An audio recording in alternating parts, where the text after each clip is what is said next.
Hello po sa inyong lahat mga ka-crypto. Ako po si Pinoy Crypto Trader at sa video na ito ay atin pong pag-uusapan ang tungkol sa balitang ito kung saan ang Terra Classic community ay rineject po nila or hindi po sila sumang-ayon na pataasin ng times 10 yung gas fee ng Terra Classic ecosystem. Kaya ayan, bago po tayo magpatuloy ay nais ko lamang po munang bigyang linaw ang aking disclaimer kung saan ang nilalaman po ng video na ito ay hindi po ito isang financial advice. For education and information purposes lamang po ang layunin nito. Maliban po dito ay nais ko na rin pong magbigay babala na wala pong kahit anumang group chat ang Pinoy Crypto Trader. Ayan, meron pa rin po ba sa inyo ang nag-hold dyan ng Terra Classic or LUNC? Yan, paramdam naman po kayo dyan sa dito sa comment section natin dito sa ibaba. Kaya yan, the community behind Terra Classic or LUNC has rejected a proposal aimed at increasing the network's gas fees by a whopping 10 times. Kaya yan, rineject po nila ang isa pong proposal ito na patataasan daw po nila ng times 10 yung gas fee ng network nitong si Terra Classic. Yan, ang times 10 ang taas po niyan. At ang dahilan po nito ay para labanan daw po yung spam. Yan, yung nag-i-spam sa network nitong Terra Classic. Kasi dulot po ng spam na ito ay ito po yung nagdudulot ng problema sa network nito. Nagpapabagal po yan sa mga transaction. Kaya yan po yung ginagawa nilang mga spammers. Kaya nagdudulot po ito ng hindi magandang user experience.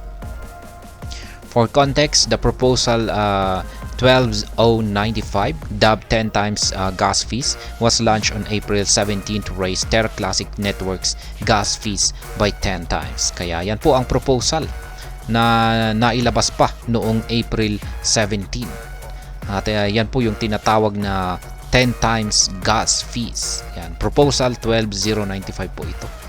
Yan, times 10. Gagawin po nilang times 10 para yung mga nag-i-spam ay parang masasayangan po sila sa kanilang ginagasto sa pag-i-spam sa network ng Terra Classic.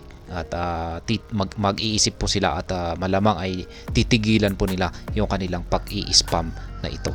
The rationale behind the proposal was to deter spam attacks on the Terra Classic network. Yan na nga yung sinabi ko rito. Ang layunin po ng 10 times gas fees na ito ay para patigilin yung mga spam attacks dito po sa network ni Terra Classic.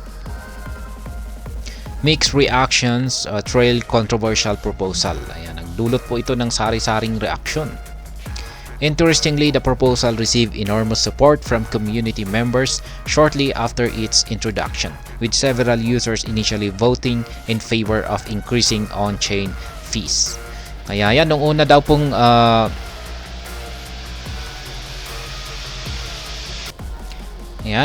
daw pong inilabas ang proposal na ito ay marami daw po sa community members ng Terra Classic ang gustong pabor napataasin ang gas fee na ito ng Terra Classic. Ngunit may ngunit po tayo rito. However, things did not turn out as many expected after some top Classic community members opposed raising the network's gas fee. May mga lumabas po na mga kilalang mga community members ni Terra Classic ang hindi sumang-ayon dito na pataasin yung gas fee ng network ni Terra Classic. At naglabas po sila ng kanilang explanation or paliwanag kung bakit. At nung maintindihan ng community ng Terra Classic kung bakit ay nagbago po sila ng pananaw. At sumang-ayon po sila dito sa mga nangungunang Terra Classic community members or top Terra Classic community members.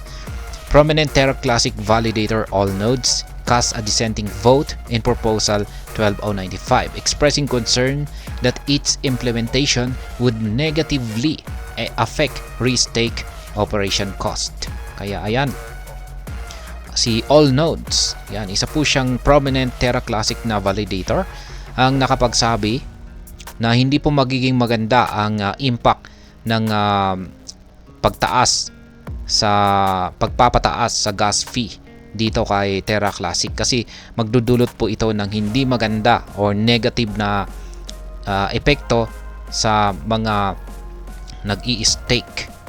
Ayan, yung mga lalong particular po yung mga nagre-re-stake. Ayan, sapagkat syempre tataas po yung kanilang babayarang operational cost. Following the concerns raised by all nodes and other prominent Terra Classic community members, multiple validators also voted against the potential increase in the network's gas fees. Kaya ayan, ganun din po. Yung ibang mga validators ay yung kanilang boto ay hindi po sila pabor sa pagpapataas ng gas fee dito sa network ng Terra Classic. Consequently, the proposal 12095 was rejected after receiving 44.83% yes votes and 6.32% no vote. 35.31% no with veto and 13.54% abstain. Kaya ayan, natapos na po yung voting sa proposal na ito at yung lumabas po na resulta ay nagkaroon po siya ng rejection. Yan, na-reject po siya sapagkat nasa 44.83% po ang bumoto sa yes na ito ay mari-reject. Yan, kaya hindi po matutuloy ang kanilang proposal o yung kanilang plano na pataasin ang gas fee ng network ng Terra Classic. Reason why Terra Classic community voted against proposal. Yan, ito yung mga iba pang mga dahilan kung bakit ang community ni Terra Classic ay napag-isipan po nilang wag nang pataasin yung gas fee dito sa network ni Terra Classic. According to the exposed, the account emphasized that increasing the Terra Classic network's gas fees by 10 times is not the solution to combat potential spam attacks. Yan, hindi daw po kasi yan ang solusyon para labanan ang spam attack dito sa network ni Terra Classic. Yan. Mayroon pang ibang paraan. They noted that the community rejected the proposal due to its potential negative impact on the overall ecosystem's growth, support for decentralized applications, and transaction execution cost. Kaya yan, marami pong maapektuhan.